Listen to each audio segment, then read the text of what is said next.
Hey guys, welcome back to my channel. ఈరోజు అయితే Sunday అండి. సండే అంటే మా ఇంట్లోనైతే స్పెషల్ డే అండి.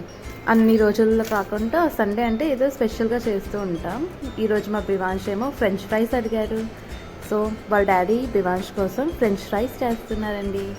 ఈ ఫ్రెంచ్ ఫ్రైస్ అయితే మా మాయ రెసిపీ అండి. అది చేయాలంటే ముందుగా 3 పొటాటోస్కి ఇలా పీల్ చేసుకొని మంచిగా వాష్ చేసుకోండి. 2 to 3 టైమ్స్ వాష్ చేయాలి. అందులో స్టార్చ్ ఉంటుంది కదా, స్టార్చ్ అంతా పోవాలి. అంతటా ఇలా కట్ చేసుకోండి. ఫ్రెంచ్ ఫ్రైస్కి కొంచెం థిక్నెస్ ఉండాలండి, మరీ పల్చగా కాకుండా కొంచెం థిక్గా చేయండి కట్. చూడండి ఇలా చూపించేసినట్టు.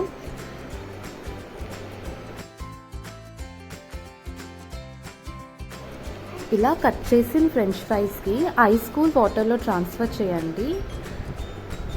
అనికి ఒక 2 to 3 మినిట్స్ అందులో ఉంచేసి తర్వాత మళ్ళీ ఇంకొక తపాలా కానీ ఏదైనా తీసుకొని అందులో మళ్ళీ కూల్ వాటర్ తీసుకొని ఇవి అందులోకి ట్రాన్స్ఫర్ చేయాలి.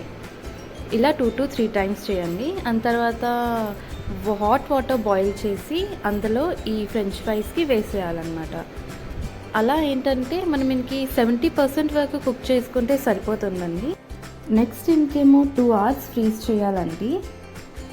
అలా ఫ్రీజ్ అయిన తర్వాత ఒక ప్యాన్లో ఆయిల్ వేసి మనకి బాగా ఆయిల్ వేడవ్వాలండి. ఆ వేడి నూనెలోన ఈ చల్లటి ఐస్ ఫ్రీజ్ అయింది ఫ్రెంచ్ ఫ్రైస్ అందులో వేసేయాలి.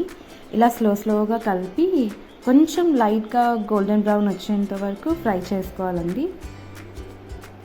అంతేనండి. పిల్లలకి మనం బయటవి కాకుండా ఇంట్లోనే ఇలా చేసుకొని ఇస్తే హెల్తీగానే ఉంటుంది. మా మాయ అయితే బివాంష్ అడిగాడో లేడో వెంటనే స్టార్ట్ అయిపోయారండి. So french fries ready. ఇంక మీరు కెచప్తో ఎంజాయ్ చేయండి. బాగుందా?